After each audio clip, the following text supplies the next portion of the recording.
সৈকত আর lily একই বিশ্ববিদ্যালয়ে পড়াশোনা করলেও কখনোই একে অপরের কাছে প্রকাশ করেনি তাদের অনুভূতি। সৈকত ছিল একটু লাজুক, ভেতর থেকে ভালোবাসলেও মুখ ফুটে বলতে পারত না। অন্যদিকে লিলি ছিল উচ্ছল, প্রাণবন্ত। সে হাসতে ভালোবাসত, সৈকতের সঙ্গে সময় কাটাতে ভালোবাসত, কিন্তু নিজের মনের কথা কখনো বলেনি। একদিন বিকেলে বিশ্ববিদ্যালয়ের ক্লাস শেষ হওয়ার পর লিলি সৈকতকে বলল, চলো না, আজ সমুদ্রের ধারে যাই। অনেকদিন ধরে মনটা চাইছে ঢেউয়ের শব্দ শুনতে। সৈকত লিলির এই প্রস্তাবে প্রথমে একটু অবাক হলেও রাজি হয়ে গেল। সমুদ্রের ধারে বসে তারা দুজনেই ঢেউয়ের শব্দ শুনছিল। হালকা বাতাসে লিলির চুলগুলো উড়ছিল, আর সৈকত এক মুহূর্তের জন্য তার থেকে চোখ ফেরাতে পারছিল না। হঠাৎ একটা বড় ঢেউ এসে লিলির পায়ের ওপর পানি ছিটিয়ে দিল। লিলি আনন্দে হাত উঁচিয়ে বলল, আহ! সৈকত, দেখলে? ঢেউগুলো আমাকে আদর করছে। সৈকত মুচকি হেসে বলল, হয়তো ঢেউ বুঝতে পারছে তুমি সমুদ্রকে কত ভালোবাসো। লিলি কিছুক্ষণ চুপ করে সৈকতের দিকে তাকিয়ে রইল। তারপর ধীরে ধীরে বলল, সৈকত, তুমি কখনো কাউকে ভালোবেসেছ? সৈকতের বুকের মধ্যে কেমন যেন দুরুদুরু করতে লাগল। সে সাহস করে বলল, হয়তো, কিন্তু কখনো বলার সাহস হয়নি। অপরিচিত অনুভূতি। পরের কয়েকদিন লিলি সৈকতের কাছ থেকে একটু দূরত্ব রাখল। সৈকত বুঝতে পারল না সে কিছু ভুল করল কিনা। একদিন হঠাৎ লিলি তার হাতে একটা কাগজের টুকরো দিয়ে চলে গেল। সৈকত কাগজটা খুলে পড়ল। সৈকত, আমি কখনো ভাবিনি প্রেম এমন হয়। সমুদ্র যেমন ঢেউ ছাড়া অসম্পূর্ণ, তেমনি আমি তোমাকে ছাড়া অসম্পূর্ণ। কিন্তু আমি জানি না তুমি কেমন অনুভব করো। যদি আমিও তোমার ঢেউয়ের মতো থাকি, তাহলে সমুদ্রের ধারে দেখা হবে। সৈকতের বুকের মধ্যে যেন ঝড় বয়ে গেল। সে দৌড়ে বেরিয়ে গেল সমুদ্রের দিকে। ভালোবাসার স্বীকৃতি। সন্ধ্যার আলোয়াধারিতে সৈকত লিলিকে খুঁজে পেল সমুদ্রের ধারে দাঁড়িয়ে। বাতাসে তার চুল উড়ছিল, চোখে ছিল একরাশ অপেক্ষা। সৈকত ধীরে ধীরে তার কাছে গিয়ে বলল, তুমি কি জানো, ঢেউ ফিরে আসে শুধু তাদের জন্য যাদের কাছে তার টান আছে। লিলি মুচকি হেসে বলল, তাহলে তুমি কি ফিরে এসেছ?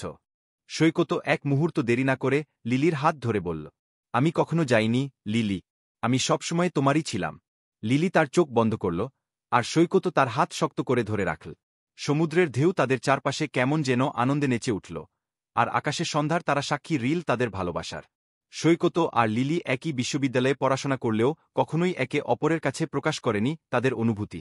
সৈকত ছিল একটু লাজুক, ভেতর থেকে ভালোবাসলেও মুখ ফুটে বলতে পারত না। অন্যদিকে লিলি ছিল উচ্ছল, প্রাণবন্ত। সে হাসতে ভালোবাসত, সৈকতের সঙ্গে সময় কাটাতে ভালোবাসত, কিন্তু নিজের মনের কথা কখনো বলেনি। একদিন বিকেলে বিশ্ববিদ্যালয়ের ক্লাস শেষ হওয়ার পর লিলি সৈকতকে বলল, চলো না, আজ সমুদ্রের ধারে যাই। অনেকদিন ধরে মনটা চাইছে ঢেউয়ের শব্দ শুনতে। সৈকত লিলির এই প্রস্তাবে প্রথমে একটু অবাক হলেও রাজি হয়ে গেল। সমুদ্রের ধারে বসে তারা দুজনেই ঢেউয়ের শব্দ শুনছিল। হালকা বাতাসে লিলির চুলগুলো উড়ছিল, আর সৈকত এক মুহূর্তের জন্য তার থেকে চোখ ফেরাতে পারছিল না। হঠাৎ একটা বড় ঢেউ এসে লিলির পায়ের ওপর পানি ছিটিয়ে দিল। লিলি আনন্দে হাত উঁচিয়ে বলল, আহ! সৈকত, দেখলে? ঢেউগুলো আমাকে আদর করছে। সৈকত মুচকি হেসে বলল, হয়তো ঢেউ বুঝতে পারছে তুমি সমুদ্রকে কত ভালোবাসো। লিলি কিছুক্ষণ চুপ করে সৈকতের দিকে তাকিয়ে রইল। তারপর ধীরে ধীরে বলল, সৈকত, তুমি কখনো কাউকে ভালোবেসেছ? সৈকতের বুকের মধ্যে কেমন যেন দুরুদুরু করতে লাগল। সে সাহস করে বলল, হয়তো, কিন্তু কখনো বলার সাহস হয়নি। অপরিচিত অনুভূতি। পরের কয়েকদিন লিলি সৈকতের কাছ থেকে একটু দূরত্ব রাখল। সৈকত বুঝতে পারল না সে কিছু ভুল করল কিনা। একদিন হঠাৎ লিলি তার হাতে একটা কাগজের টুকরো দিয়ে চলে গেল। সৈকত কাগজটা খুলে পড়ল। সৈকত, আমি কখনো ভাবিনি প্রেম এমন হয়। সমুদ্র যেমন ঢেউ ছাড়া অসম্পূর্ণ, তেমনি আমি তোমাকে ছাড়া অসম্পূর্ণ। কিন্তু আমি জানি না তুমি কেমন অনুভব করো।